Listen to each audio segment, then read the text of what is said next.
Welcome to Around the Weird. Here's your host, the museum curator of the strange and unusual, Mr. Nothing. Thank you, mysterious voice, and welcome back to Around the Weird, a booktube channel where I talk about all the unusual and out of the ordinary literature that I have found in my travels. Today I want to talk about a manga series that I've been exploring, that is still about demons and soldiers with giant swords, literally speaking, not, figuratively or anything like that. I am, of course, referring to Berserk, Volume 3 by Kentaro Miura, which was published in 1991. Again, I've talked about Kentaro Miura before. Refer to my first Berserk video for a more in-depth exploration. But he was a manga writer, also did some work with movies and some video games, especially the video game adaptation of Berserk, and the anime adaptation of Berserk.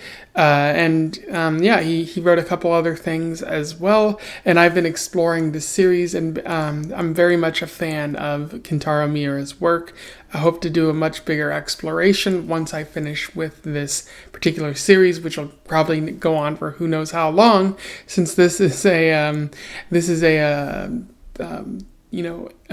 it's a multi-volume series, but yeah, I'm really happy, and as long as the quality keeps up, I'm willing to explore it.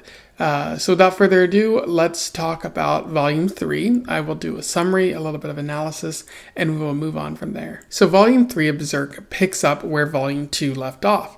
Guts is still fighting the Count, but he's been heavily wounded and appears to be unconscious on the floor, and the Count is gloating and getting ready to finish him off. But Puck shows up and begins insulting the Count, specifically noting that the Count hid from his emotions after his wife died, and rather than facing those emotions, he chose to make some deal with the demons, and chose to deal with his pain in that way, after the pagans had killed the Count's wife.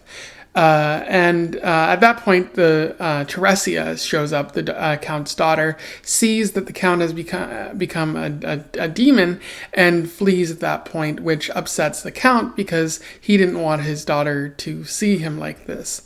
But Guts reveals that he's kind of been faking things this entire time. And he starts fighting the Count, but he also goes around a corner and grabs Teresia and uses her as a hostage in a real shitbag kind of moment, but one that is very much in line with the character that we've seen of Guts. And the Count doesn't really want to hurt Teresia, so he kind of backs down, and Guts takes the fight to the Count and then begins torturing the Count in front of Teresia in an effort to really get his kicks in or something like that.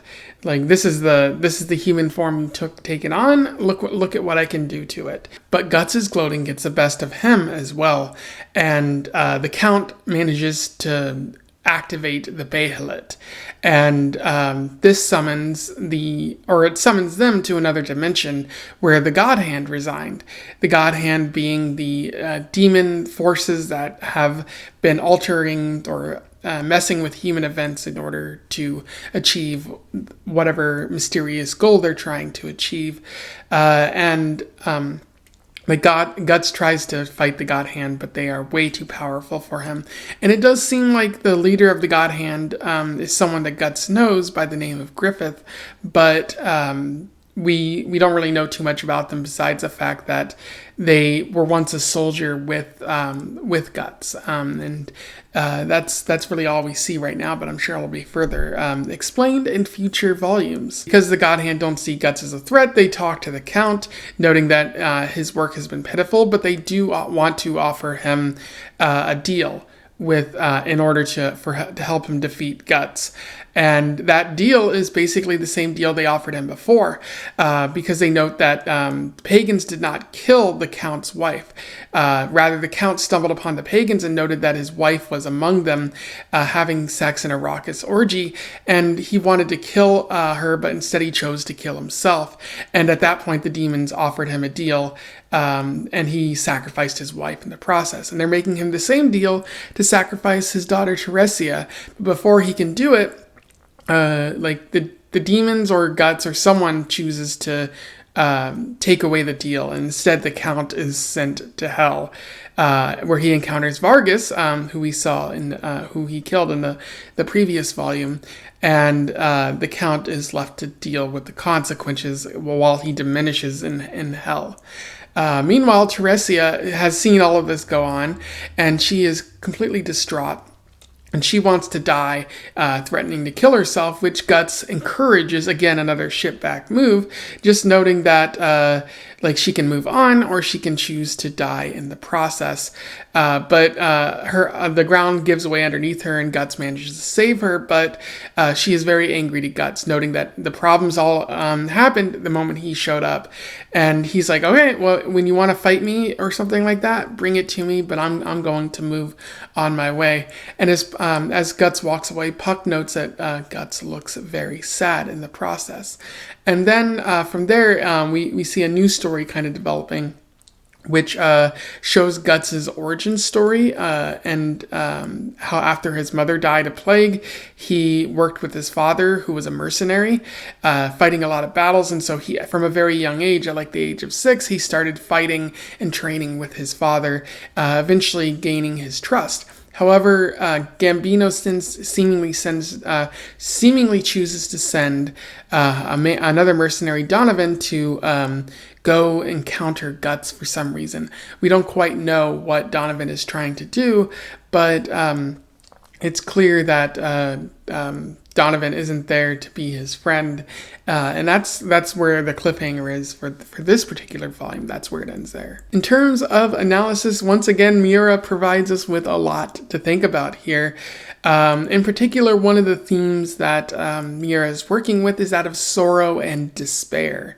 The Count's mess, like this entire story, this entire sort of debacle that the Count has gotten himself into, exists because he refuses to feel the sorrow and the betrayal that he felt once he learned what happened with his wife. Puck really calls him out on this. First, Puck notes when the pagans killed your wife, you instead of choosing to deal with it and exercise your power, basically you chose to rely on demons. You chose an easy way out, and that just proves that you're a coward who's not willing to feel what they feel, and they're trying to run away from their emotions. Puck is wrong, but the Count is still, Puck is still kind of accurate in the fact that the Count tried to run away from his emotions in one way or another. And the Godhand are gleeful about this as well. They specifically note that the Count kind of ran away from his emotions, and the Godhand, really the reason that they can continue to do business in the world is because so many humans are trying to run away from those feelings of despair, and it can be very hard to live with those kind of emotions. There's an interesting quote that I would like to read to you from this. "The wailing of your soul, which could never be eased by the gods of this world, opened up a portal to another dimension, and you said, 'Are you gods or messengers from hell? It makes no difference whatever you are. Save me from my suffering. If you do, I'll give you anything. And we promised you that we would make you into a supernatural being who would never know sorrow or despair.'" And there you can see getting exactly at the sorrow and despair, noting that the Count, didn't want to deal with the suffering, the pain of having killed himself, of knowing that his wife had betrayed him for a cause that he was fighting so dearly, getting rid of the pagans. And so rather than dealing with all of that, he just, he gave in to the sorrow and despair, and then chose to sell his soul to the demons to become even more powerful. And you can see parallels to this with Guts and Teresia, because Guts seemingly feels a lot of sorrow and despair, and he has the brand on his neck, which means he worked with the demons in the past. At least that's what it seems like in this. We'll probably learn more about his backstory, like Miura has been showing, so we'll find out more about that. But I do think that there's some aspect to that. And then Teresia kind of dealing with her own sorrow and despair from learning, one, that her father was a demon, but also that he died in this particular volume. So Teresia is dealing with a lot of emotions, but rather than dealing with any of that, she first considers killing herself, but then once Guts saves her, she's like, it's all your fault. I am vowing vengeance against you. You're going to rue this or something like that. And so it's clear that she's not dealing with her emotions in the same way that Guts and the Count has. So this seems like a cycle that is going to unfortunately kind of run roughshod through this entire family, which is unfortunate. And it does seem like Miura is kind of saying that it is vital to experience these emotions, to deal with the fact that you're going through sorrow and grief, despair, betrayal, all of that. Because if you don't acknowledge your emotions, if you don't feel it, it's going to lead you to make some bad decisions. Like maybe you won't sell your soul to demons in real life, but you're going to make some pretty poor decisions if you try to run from the emotions that you need to feel in life, which is very very good message, very like powerful message. And I like how Miura is kind of, taking the time to explore these emotions. There's also the theme of nihilism. It is continued in this volume. It seems to be what Miura is really focusing on in this story. To the Godhand, there is no meaning. There's no ultimate, thing that carries through in life, and because of that, it's okay to sell your soul. Like the Godhand aren't really trying to convince you or ensnare you in any sort of way. They're just telling you what's up. And what's more is like they seem to offer you one of two choices. Either you go to hell and you diminish, your soul becomes part of the infinite well of souls, and you sort of become nothing in the end, just another drop, as they said. Or they can offer you power. And the thing about power is that you'll use it to further the Godhand's cause, because again, there is no inherent meaning to anything. And so if you wanted to, you could just exert this power and you wouldn't feel bad about it, because there is no real morality or anything, at least according to the Godhand, but also according to Guts and a couple of others. Really fascinating how Miura incorporates the Godhand or nihilism into the idea of the Godhand. But we see this even more with Guts in this story.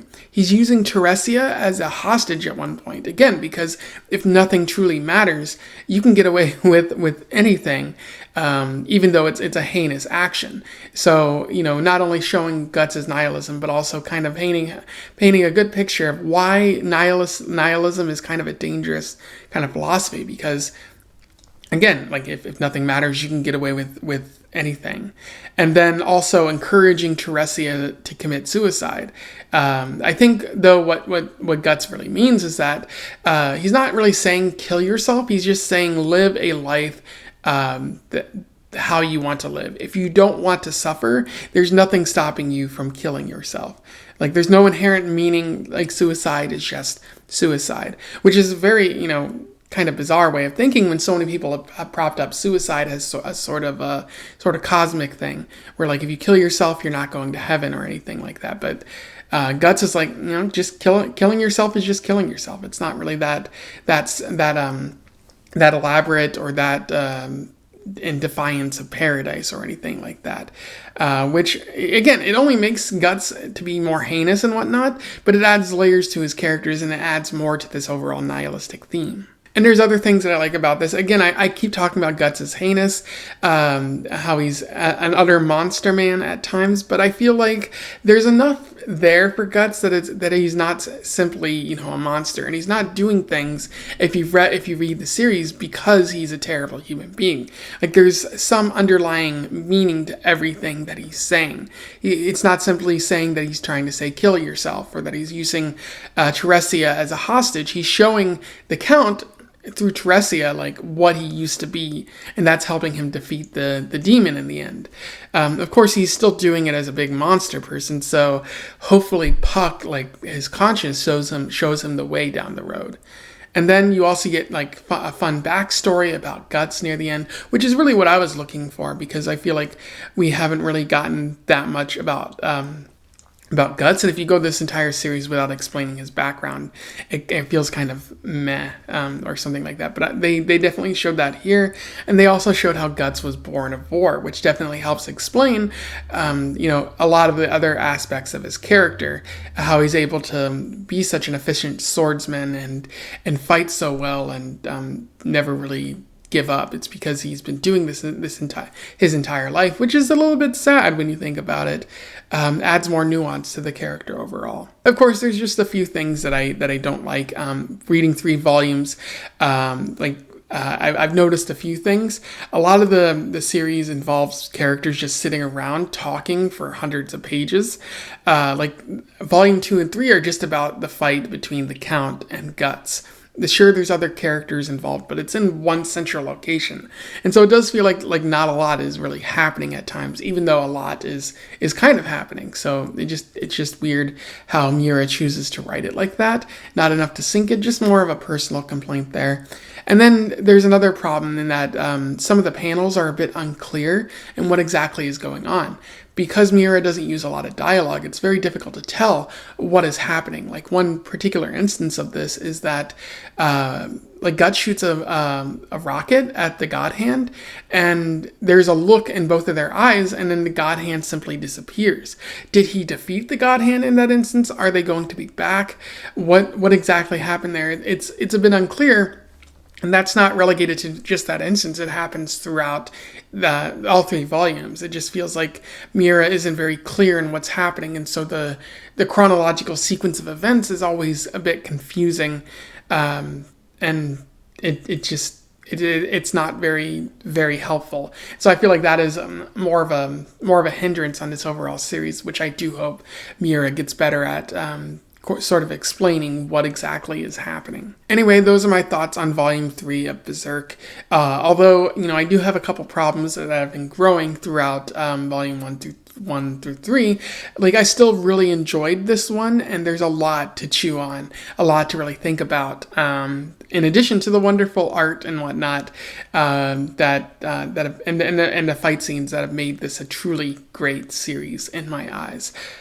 So yeah, I definitely recommend this series. If you haven't explored it yet, definitely give it a look-see. Comment below if you have any thoughts on what I've been saying. Otherwise, don't forget to like, share, and subscribe so that more people can find out about the Berserk series if they don't already know. And until then, I wish you the best of luck in your weird and God hand travels. So don't forget to sell your soul to a couple of demons. Farewell.